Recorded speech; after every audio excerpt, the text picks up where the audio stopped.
Assalamualaikum warahmatullahi wabarakatuh. Perkenalkan, nama saya Muhammad Firsan Al-Fatih dari kelas 2 I22. Di sini saya akan membahas materi tentang UU ITE. UU ITE yaitu berarti ada informasi dan transaksi yang dibahas, asas dan tujuan. Undang-Undang ITE atau Informasi dan Transaksi Elektronik itu diatur dalam Undang-Undang Nomor 11 Tahun 2008. Diubah Undang-Undang menjadi Nomor 19 Tahun 2019, kemudian direvisi lagi ke Undang-Undang Nomor 1 Tahun 2024, berawal dari cyberbullying, pinjol, dan akhirnya pemerintah membuat UU ITE. Setiap pribadi diatur dalam menyebarkan informasi dan transaksi. Informasi dapat berupa dengan pemberian informasi atau data. Transaksi dapat berupa dengan kiris, transfer, dan lain-lain. Kalau tidak diatur saat membayar sesuatu, maka suatu pembayaran tidak akan sah atau tidak akan diakui. Yang mana informasi yang benar dan mana informasi yang salah. Jika tidak akan terjadi konflik dalam masyarakat karena tidak adanya hukum.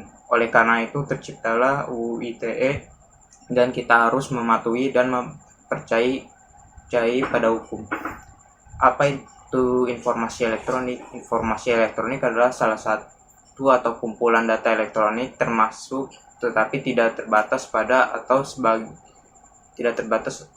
sebagai berikut. Yang pertama, tulisan, 2 suara, 3 gambar, 4 peta, 5 informasi elektronik, 6 rancangan, 7 foto, 8 suara elektronik, kemudian telegram dan ASCII code dan sejenisnya. Segala sesuatu yang memiliki arti dan dipahami oleh semua orang, maka itu dapat dianggap sebagai informasi. Apapun yang kita tulis, entah itu dalam surat, media sosial yang diberi suara, gambar, atau itu dapat dijadikan sebagai fakta umum. Jadi kita harus berhati-hati dengan apapun yang kita tulis, mengirim gambar dan sejenisnya. Jika berdampak negatif, dapat menjadi dasar untuk memulai gugatan hukum. Oleh karena itu, kita harus berhati-hati dalam memposting sesuatu. Selain undang-undang, ada juga norma yang perlu dihormati, norma agama, norma bermasyarakat, dan lain-lain. Jadi kita harus mengetahui norma yang berlaku di masyarakat.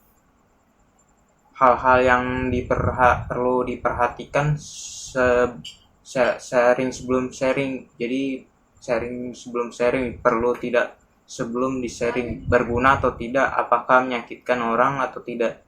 Jika kita menerima informasi, tidak apa kita menerimanya. Yang terpenting adalah apakah kita perlu share. Masalah akan terjadi jika kita terus informasi ke teman kita, lalu teman kita akan menyebarkan informasi ke teman yang lain dan akan tersebar kemana-mana.